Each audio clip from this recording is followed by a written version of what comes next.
what are the things that first time investors struggling with analysis paralysis, what should they be doing? So if you're a first-time investor and you're struggling with analysis paralysis, it was actually what the very first Unstuck Yourself episode revolved around. We purposely chose that one because we thought it is one of the most common things to get people stuck. Well, not to get them stuck, but just to keep them stuck. And it was something that I went through. I think a lot of people do. And it's probably one of those things, it's like it's a bit of a spectrum on varying levels. Some people are a little bit stuck and then they get their way out of it pretty quick. Other people, it just turns into full-blown analysis paralysis and they don't know where to go. And it can go for months and years and in some cases a lifetime that you look back on and go, crap, I wish I did that. And that's the worst case scenario is when you wake up in your late 40s, 50s, 60s and there's not much more I can do now. Time's not on my side.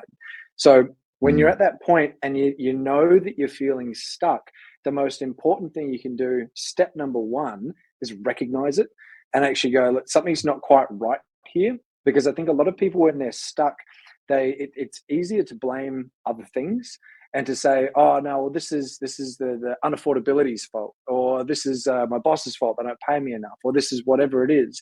Don't be afraid to actually point the finger within and go, actually, maybe maybe some of this is to do with me, because then all of a sudden when you get agency, you've got control.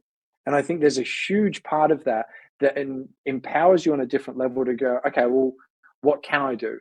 And that's why I think that taking that charge is the very first step, because before you take charge, all of what you can do's, you're probably not really going to click with them because it's still going to be someone else's problem. Does that make sense? Yeah, that makes perfect sense. I guess. Can you define analysis paralysis? Like, what do you actually think it is? How would you describe it for people that are like, I keep hearing this word, but like, what actually does it mean? Overanalyzing things to the point that you don't take action. It's the simplest way to put it. So, and that commonly I think is thought about as in overanalyzing maybe property deals, but it can just be overanalyzing what's the best thing to do. You might be stuck in analysis paralysis, not from property investing specifically, but you might be stuck in it as in, I don't know whether I should buy shares. I don't know whether I should just supercharge my superannuation. I don't know if I should buy property. And you're just stuck in the I don't know loop. And you start looking into everything roughly, but you never actually really take action in it. I've said it before. I think I've even said it on one of these lives before. I used to be like Mr. Florida back in like 2009, 2010, like after the whole GFC. I just knew everything about it. I never bought a house in Florida. Florida. I should have 20 houses. Florida. Take it back. Like, explain this, Mr. Florida. Like, what does that mean? So what I mean by that is like, I found these opportunities years ago in Florida after the GFC happened. America's housing market just went kaput. Okay, it didn't here. Like we felt it a bit, but not the way that they did. Like the whole ninja loans kind of screwed a lot of people. And I remember looking at houses that they were, for memory, we're going back quite a few years now. They were retailing at like 300,000, and then these were like newish builds that people were like almost giving them away for like 50, 60, 70, 80 grand. And they were still renting for a few $100s a week. And I'd stay up all night. I'd sit on the balcony. And this is back when I used to chain smoke. I'd smoke a whole packet of cigarettes, go, oh, look at all this. And I'd do all of this research. But I never did anything because the honest truth was I was scared at the time. And I didn't want to point the finger at myself that maybe I was actually just a little bit too scared to take the leap to actually understand how to manage the risk and feel comfortable with it. It was easier for me to just blame all of these other external circumstances. And that's what I did. I was constantly looking elsewhere to go, oh, no, I'm just not doing it because of blah, blah, blah, instead of actually like understanding what the real cause was. Yeah, but I also think it's like there's so much information out there. Like a big part of it is feeling overwhelmed with the actual options of property investing as well. Like that's a massive piece because there, like you say investing, there's shares, there's bonds, there's term deposits. You know, sometimes like, you know, if you have an interest rate of 6% right now, if you just put your money in your offset account, you're making 6%. So that's a pretty good investment. Yeah. How do I actually, you know, what more do I want? Like 6% returns, fantastic. But then like, are we going property? Great. Am I doing cash flow? Am I doing capital growth? Like, what are the things that stop people from buying that first property? Yeah, I think analysis paralysis can probably I've got be moved into a lot of different things, like emotion wise, but I think it always boils down to fear. Like no one, Mm. but it's fear of failing, really. No one's ever afraid that things are going to go right. You're never like, oh, I really hope this doesn't make $500,000. Oh no, what if it does? Like it's usually, what if I lose money? What if my family judge me? What if this takes so much of my time away and I can't go to work? Or it's all of those kinds of negative emotions.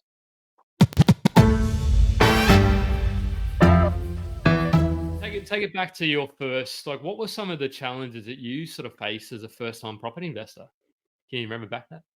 Ah, yeah, that's a good Yeah, idea. of course. It's only like 5 years ago, or 6 now. So Yeah. I technically bought my first property when I was like 21, and it was just stupid. I bought it to impress a girl that was coming over from Melbourne, and it was an apartment, it was in the city, all the wrong things. Great It worked. lifestyle, but terrible investment. Oh yeah, I was with her for like 5 years, so I guess it did that job. But She was from I Melbourne, wasn't basically she? sold it. Sold it for, yeah, we moved over. So I sold it for more than I bought it, but I bought it for like I think it was 281, and I sold it for like 340, 350, something along those lines. So like technically made money, but that was over a 10-year period. So you say not bad, but really that's pretty average. Mm, And the comparison I Pretty always ordinary. draw is, I had a friend Dale at the time. You should get Dale on the show, actually. Great dude. I've had him on the show once before, and he's a DJ, lives up in Cairns, and he's a hell of a property investor. And at the same time, he bought a house which doubled in value. He knocked it down and built two, and then within 3 years, mine had gone up like $5,000, and he had a freehold brand new house and another. And I was like, yeah, I've done this wrong.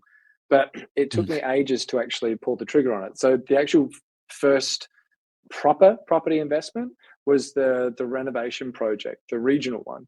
It was the one that I bought, and I made all of the mistakes that I could on it because it was the cheapest one that I could find, that the numbers stacked up and it yeah. was a deal. And I Yeah. struggle with this because I was actually talking to Jeremy about this the other day, Jeremy Yanazelli, and saying it's funny because if someone put that deal in front of me now, still the numbers stacking up, I said, what do you think? I don't think I'd recommend that they bought it because it's technically it's done okay, it's done well, and because it was so cheap, I had so much room to move. If things went wrong, it was like, who cares? So, but this is the hypocritical thing is, it led me to the next one, which then led me to the next one, which led me to the next one. So in a way, as much as it wasn't the best deal, and I still don't think it's a very good deal, maybe it was for my situation. And I think that's the other thing that can kind of come back to the analysis paralysis side. Don't just think it has to be the best deal in the world. It doesn't have to be It like, won't be. kick ass. I can almost guarantee your first It's deal or first property you buy exactly. will probably go pretty ordinary, unless you're buying it in March or April 2020 as COVID, and you're buying in an area that's got a lot of demand. In which case, you'll probably Yeah. double your money in 2 or 3 years, and then you'll think Yeah. you're But an investing mogul legend. one caveat I will put on that though, as much as it doesn't have to be the biggest deal, the best deal, I still think it has to answer the question, how does it get me into the next deal? If it answers Oh, that question, love then it. this is the difference between portfolio growth and just being a property investor. It's like I'm not a parent yet. Like where Bianca and I are on that path now, but I like to think it's like the difference between having a child and being a parent. Like you're a dad, Jeff. Like it's like if you can be there all the time for your kids and you can be the most amazing dad in the world, but you can still technically be a father and not be present. And I think for property investing, it's the same thing. You don't want to just buy a property. It has to answer that question of how do things link together and how does that flow?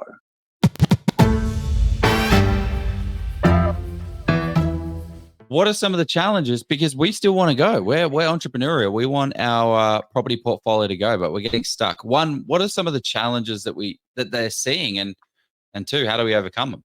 Yeah, so for me to answer the question, it comes down to structure and business, because a lot of it's going to be now really, and this is stripping it all back.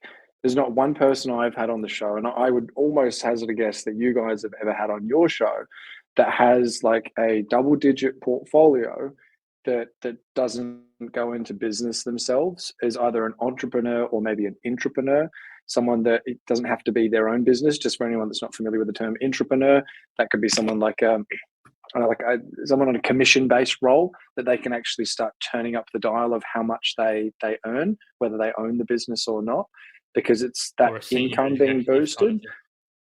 Mm. Correct. Yeah, Yeah. something like that. And being able to boost that income is huge, but then it always also comes down to structures. It's not so much like everything else still applies. It's like this two and, because the and is structuring right and earning more money. Most people will earn more money through business unless you do have some kind of a skill set that you can apply elsewhere. Yeah, it's interesting, Todd. You and I were chatting about this morning, and we sort of said, and I sort of said, well, that's if you want to do it in sort of 5 or 10 years, if you want to just keep growing really quickly. And I sort of said, well, if you're happy to sort of wait 20, 25, 30 years, naturally, hopefully your wages will go up anyway, and you'll more than likely pay down some of that debt. Or if you've gotten to 5+ properties, you're probably okay. Hopefully, you're okay with money. So you probably will sort of build up that buffer. The debt will come down, and your rents will increase as well. So gradually over time that will happen. But what you're referring to there is if you want to sort of really shoot the lights out and just keep going for it, going for gold with your property journey, and if you've got that to go to 10 plus to 15, it's probably going to need to mean an increase of income at some stage. Yeah, and being able to do that together with some creative structuring, and I don't mean creative as in anything wrong, but I just mean creative as in just a little bit. It's not the standard. It's not the way most people will buy property. But the reason I feel that that's so important is because if you don't start using the right structures, you will get stuck, because then it will be like, unless you're earning millions and millions of dollars a year, which in that case, you probably don't care about building a $5 million portfolio, because it's just who cares for you. But if you've got the right structures in place and the income to support it, you can keep going. Yeah. I would just sort of say to overcome, like what how did you overcome the fear of potentially buying a dud asset, or how do you do that? It was when the fear of inaction was greater.